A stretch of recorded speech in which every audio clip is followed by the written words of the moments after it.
Hello there my friends, you're listening to Ebird Online and I'm back with another review. Now I want to begin today's video by saying a massive big up to my subscribers. I genuinely think you're the best subscribers on YouTube. So many of you messaged me, tweeted me and said, Ebird, you have to watch this episode. We need a breakdown. But the reason why I'm bringing this up is because not one of you tried to spoil what was to come. You just said, watch it and give us your view. I love that. Because it could have all been diluted down if I went to the internet and had a look at the story. But instead, it hit me as God intended with a full 1-2 punch in my nose. Wow, Natalie and Mike, what a showdown. Now, probably like a lot of you this week, I've been watching the Olympics. But as interesting as the great physical feats that man can master are, it's still not quite as interesting as Mike and Natalie's segment on this week's episode of 90 Day Fiance. Guys, I have so much to say on this story, I'm going to have to do my usual trick and split it into 2 separate videos. This is the first of them. This is a full review of this week's Shenanigans from Mike and Natalie, but the second video is going to be looking at language analysis and also body language and non-verbal cues with, guess what, none other than the Hookergate scandal in mind. I have been itching to do it, but I haven't had enough empirical data to go off. But now finally, I think I've cobbled enough together to come to some sort of conclusion on the great scandal of 2021, the scandal that is Hookergate.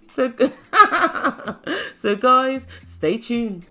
Before we begin, please don't forget to subscribe to my channel. Thank you to everyone who's subscribed so far. I'm perilously close to 40,000 subscribers. I literally can't believe it. I've only been doing this 2 years. So many thanks. I really do appreciate all of the support. But if you've yet to do so, what are you waiting for? Press the button. And also please don't forget to smash the like button if you enjoy my content. And I nearly forgot, you can follow me on Twitter at Ebird Online. So without further ado, I give you Mike and Natalie. So first up this week, we see Natalie, and she's explaining to us that things aren't that great with Mike at the moment. They never have been. And she tells us, so I decided today to come to Seattle to see Juliana. And as we know from the end of this segment, she's only stayed with Mike 1 night since Christmas. So her saying, I decided to come to see Juliana is a mischaracterisation of the situation from Natalie. What she means is, I'm already at Juliana's and we're popping out to go and get some coffee. Beware of the lies you tell at the moment, Natalie, because Mike's about ready to out you. And whilst we're on the subject of lies, she says she's spending time with Juliana because she and Mike argue. Again, you haven't been around him for the past 2 or 3 weeks. Like I say guys, Natalie's setting the scene for her disappearing off into the night. So Natalie and Juliana go for a coffee and Juliana yet again is fresh off the set of Game of Thrones. Oh guys, what is she wearing? Juliana looks like she's just been puked up by the Chelsea Flower Show. I literally cannot get my breath. And Natalie and she sit down in a coffee shop and Juliana asks her how she is and Natalie says not too well. And then Natalie tells production that she needs an emotional connection with someone and Juliana gives her that. And so Natalie explains to Juliana that she and Mike are arguing because Mike wanted to come with her to the operation and she didn't want that in case they argued in the car on the way. And then she gave the same Billy bullshit explanation that she gave to us last week about, I spoke to the doctor and he said, no matter what you do, make sure that you do not get into any argument and your mind is clear and you know what you are doing and you're very calm. But then guys, something really weird happened. Juliana looked at her as if she was kind of, I don't know, sizing her up. And then she said, you need to make sure that you explain yourself to Mike. And guys, in that moment, I realised 2 things. I realised that Juliana acknowledges that Natalie fails to make herself clear and fails to really explain herself properly. And I also realised that Juliana knows she's a bullshitter to at least some extent. And that's one of Natalie's big problems.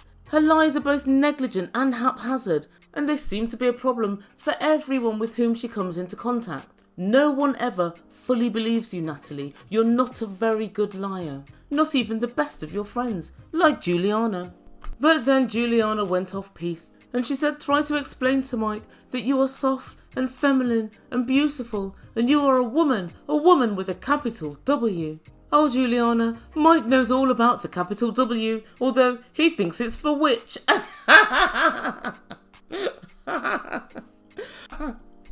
Sorry guys, that wasn't very nice. But then Natalie's not very nice, is she? And at that, Natalie decided to spin a few more lies. She said, because we have different languages, I can't explain myself properly. It's so difficult, and Mike talks down to me, and he says, explain yourself, explain yourself. He has the power to manipulate me. So let's look at this. You don't think that you have the language skills to explain yourself to Mike. I think that you do, Natalie. Lest we forget, you think you can be an actress and a journalist here in the United States. If you thought that your language was severely lacking, that wouldn't even be on your trajectory. But that's not all. Mike's vocabulary is hardly what we'd call wide. He's very standard and very basic in the way that he speaks and expresses himself. You understand what he means, and I think he understands fully what you mean. This is what I think it is when you're telling your lies like you usually do. Mike doesn't want to let it go. He says, why? No, explain yourself, Natalie. What do you mean by that? That means nothing. And because you can't explain yourself without exposing your lies, you then revert to ye old, nobody understands me. Natalie, you're full of borscht. You really are. And then Natalie told her that Mike's mum called her an immoral woman. And I couldn't help but notice that she never used the word hooker, but we will get into that in the next video. Juliana looked fairly upset, and she said Mike should get off the boob already. And then Juliana said to Natalie, well, you need to have a talk with Mike, and you need to say, defend me, I am your wife, I am your woman, you need to have my back. And Natalie says, I want him to, but instead he and his mum, they just say, she's crazy, she's crazy. Oh, Natalie, that's because you are crazy. And next time we catch up with this couple, they're walking through the city. And Mike said to Natalie, how are you? And she said, yeah, I'm okay, but there's a few things I want to discuss. And Mike said, I'm all ears. And she said, I spoke to Juliana about all of our problems. And I've thought about things, and I think our main problem, the reason that we argue so much and that we never ever seem eye to eye, is that you keep shutting me down. What? Really, Natalie? Natalie, the Ebird wants one thing from you. She would like you to keep your story straight and linear. So this week you're saying Mike keeps shutting you down. Just last week, just a few days ago, you said the problem was that you can't discuss anything because Mike keeps walking away. And then just a couple of days ago, with Juliana, you said that Mike wants you to explain and over-explain every situation all the time. Oh, Natalie, which one is it? Inquiring minds would like to know. And guys, it's gotta be said, usually contradicting views from the same person are a few years apart, sometimes a few months, maybe even a few weeks. But Natalie, yours are 2 days. That's 2 days. I'd love for you to keep your story straight. And so Mike said to Natalie, well, give me an example. And she said, well, I'm mad with you because you're angry with me because I won't speak to your mum. And she said, you know why I won't speak to her? I'm angry with her. And Mike said, about what? Now at this point we know he knows about what, but I like the way that Mike is playing this because he refuses to say hooker. He wants to hear it out of Natalie's mouth, but we never do. And she said, I don't like the way your mum treats me and the way she manipulates me. She didn't even want to get to know me. She doesn't even know me at all, yet she still doesn't like me. Oh, Natalie, she saw and heard enough about you to realise she didn't like you. And you've done absolutely zero in the meantime to change her view on that. And then in a segment to production, finally, the thing I've been waiting for. My raison d'etre for the past 6 months. It finally happened. Somebody from production says, Mike, at one point in Oklahoma, Natalie believed that your mother called her a hooker. What do you think that your mum said?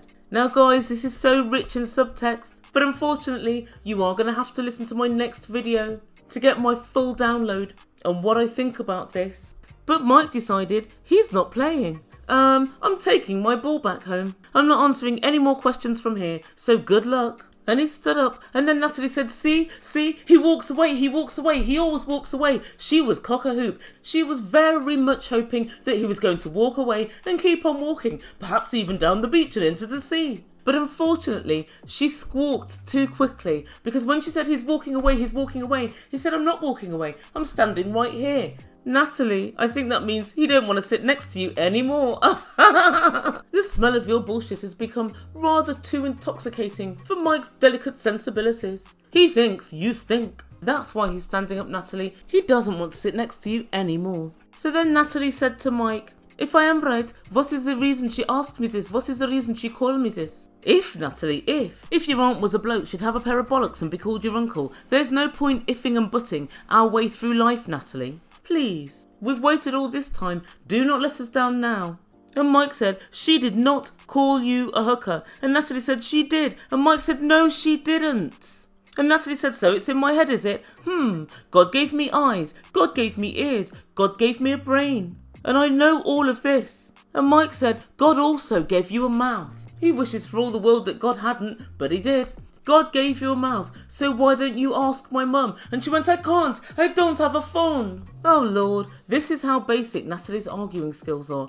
You haven't ever asked her if she called you a hooker or why she called you a hooker because you don't have a phone. Natalie, we've just heard you say God gave you a brain. Next time, ask him for one that functions properly. So as quick as you like, Mike produces a phone and they begin to call Mike's mum, Trish. Guys, I can't wait. This is absolutely unfreaking believable. And as I'm sure you guys understand at the moment, I'm only lightly abrading the surface of this story. Because in the next video, Natalie's body language and the Hookergate special, I'm going all the way in. You can mark my words. But the phone rings and Natalie says, hi, it's me. And Trish said, hi. And then Natalie said, I want to make it clear, please, why have you got a bad impression about me? Natalie, because God gave her eyes, ears and a brain, that's why. And his mum said, Mike does everything for you and all you do is be mean to him. You don't treat him kindly, he provides you with absolutely everything. Wait, what? What's happening? As I suspected, she again didn't say, Trish, why am I a hooker again? Why did you call me a hooker? She's still yet to say it. And Trish went on a rant about how Mike does everything for her. And Natalie said, all Mike does is give me food. What? I hate this, guys. This is my absolute pet hate. All Mike does is give you food. You've lived with Mike for a year, completely free of charge. Let's run over a few things from the top of my head that Mike has given to you. Mike paid around £20,000 for your visa. That's one. Mike pays for your food, your gas, your electricity, although I don't think he often puts the gas and electricity on, but I digress. For your water, Mike has paid for your operation to have your nose done. Thousands of pounds, I'm led to believe. Mike pays for your petrol. He's insured you on his car. Every single meal that you've had in America, Mike has paid for. Every single restaurant. You regularly stay at hotels. Mike also pays for that. Mike pays for your clothing, your shoes, every single thing you buy, Mike pays for. Natalie, you don't have a pot to piss in, nor a window to throw it out of. You are a broke ass. You are a pauper. That is what Mike is paying for. Oh, all he pays is food. Absolute crap. That is not all he pays for.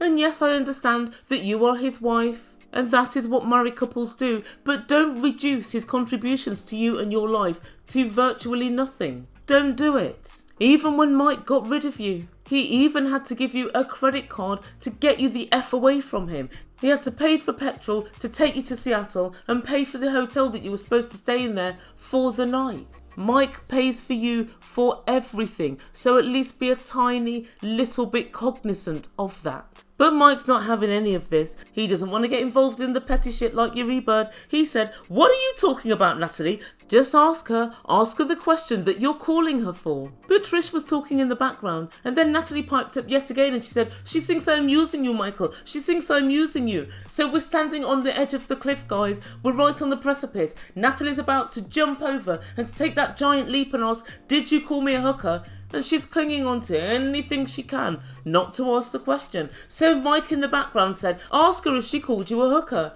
Obviously Trish can hear, and Trish said, I never ever called you a hooker, Natalie. I never even came close to calling you a hooker. So knock it the F off. You do not love my son. You have never loved my son. You are using him. And guys, there we have it. Still Natalie fails to ask the $64 million question. And then she further said, I'd be mad at you because you don't be nice to my son. It's all about what you want to do and when you want to do it. And the whole time that Trish was talking, guys, the whole time Trish was speaking, Natalie didn't say anything. Not a word. Not an interjection, not an interruption, nada, nothing. 9. Very, very interesting. And it's my solemn promise to you, I will get to the bottom of it, god damn it I will, because I'm going to blow it the F up in my next video. Hookergate and the body language of Natalie.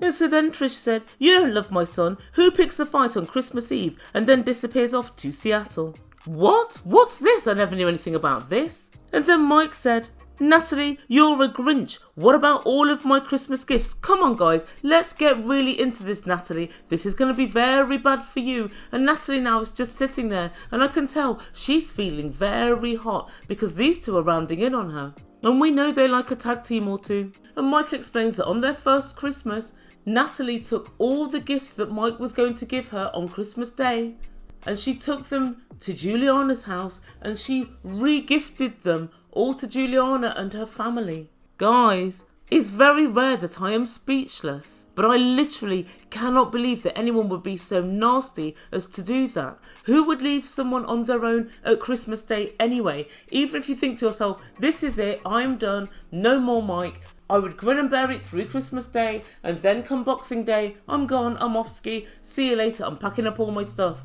In fact, keep the presents, take them back to the shop, get your money back. It seems to be somewhat important to you, Mike. That's what I would say. But to take the presents, to steal them and go and give them to somebody else, wow, that's stone cold. But Mike's on a roll now. Mike's screeching like a banshee. And he says, who does that? Who the hell does this? Who behaves like this? Is anyone in the room thinks that's the right way to behave? And he gestures at the room full of producers. Nobody says a word.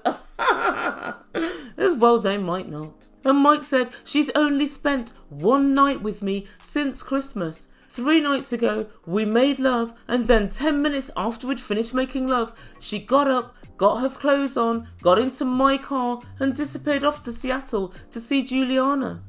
Probably so Juliana could finish her off.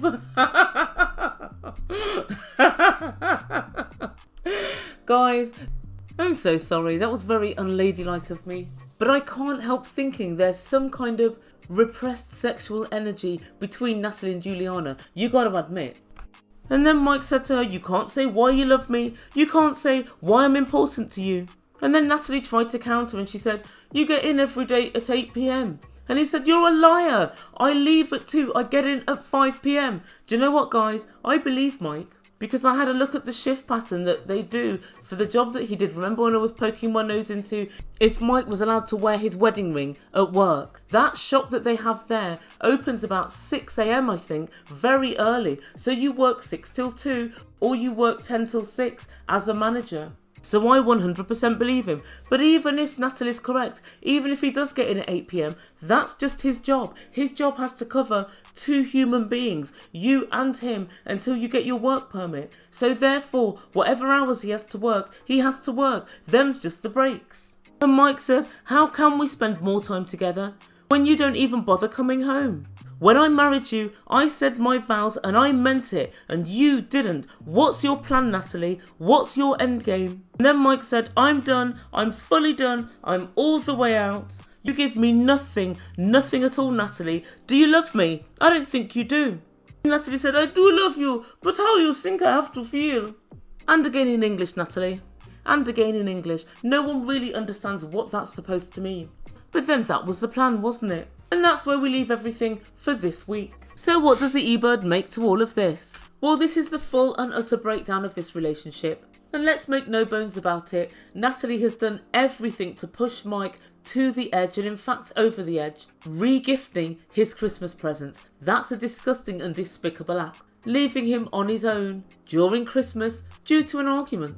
But let's get to telling lies at every opportunity, hopefully in order to wind Mike up. I think the whole thing with the nose operation was designed to push Mike's buttons, not just disappearing off and not letting him know where she was on the day of the operation, but before then not letting him know that he had to pay for it and how much it was going to be, and even when the operation was scheduled in for. All of it, every bit, designed to press buttons and to try and push Mike over the edge on camera. And then we have the secrets that Mike obviously keeps from us, the viewer, so he doesn't look too weak himself probably, and to spare Natalie's blushes. So her disappearing off to Juliana's, and her de-gifting the gift. If Mike hadn't have lost his temper, we'd still never know about that, What else don't we know about that Natalie's done that's jacked up? Probably quite a bit. And I'd like to say well done, Mike, for finally letting us know what was what and for confronting her full on. Had you done it earlier in the season, confronted her on every time she did something jacked up, you probably wouldn't be standing in this spot now. Because you were so passive aggressive and when Natalie did something, you rolled your eyes and you didn't say anything, we took that to mean maybe Natalie's telling the truth. It seems now she probably wasn't. Mike has been carrying the weight of the world on his shoulders. No wonder they slope as they do. It seems like it was a very heavy burden to carry. And for all those that think this is a fake storyline, what I saw from Mike today was raw emotion. Everything that came out of his mouth, Natalie wasn't able in any way to say, no, it's not true, or no, I didn't do that. She just sat there absolutely mute. And then she was saying to Mike, you don't let me speak. You don't want to say anything. Ditto when Trish was talking to her and when Trish was very emphatically saying, I did not call you a hooker or anything like it, Natalie said nothing. If you have legitimate grievances, Natalie, you would have definitely said something. Nothing's ever held you back before. Why do you guys think that Natalie was mute during that little rant from Mike and the rant from Trish? Why? She had enough room to speak. There were other third parties there, all the producers, that would have ensured she had her moment to actually say what she wanted to say. She just stayed quiet. But what I think is particularly interesting is her relationship with Juliana. Guys, what the LGBTQIA is going on here? I'm not quite sure what it is. I think it's more likely to be unrequited love from the side of Juliana to Natalie, but there is something there which I find very, very interesting. She tells Michael she has her own room at Juliana's house. I certainly believe there's more to this than meets the eye. But one thing's for sure, I think this Christmas episode is the straw that broke the camel's back, and I think Michael's done. I know at the end of the episode we see him saying, I still want to work it out with Natalie, but I think in the back of his mind, it is actually done. He's just clinging on because he's probably about 30 or 40 grand down. Remember we talked before about sunk costs? Doesn't matter how much you've put into it, sometimes an investment is no longer worth it. That is what Natalie is. She's a sunk cost. Guys, let me know what you think in comments down below. What do you think to Natalie's relationship with Juliana? Please keep it PG if you can. I know I didn't, but do as I say, not as I do. And then also, what do you think to Natalie and her shenanigans at Christmas? How hurtful. And what do you think to Mike finally blowing his lid and letting us know all the things that have been going on that are shady? And I saw real passion from Mike. I saw real, raw feelings. And at the end, he ripped his mic off. Mike certainly did a mic drop. So please let me know in comments down below. I'm going to get on with my next video, which is Natalie yet again. And I'm going to delve into every corner of Hookergate. Guys, like, subscribe, all of that good stuff. And I'll see you on the other side. Thank you so much for listening. You've been listening to Ebird Online, and I bid you good day.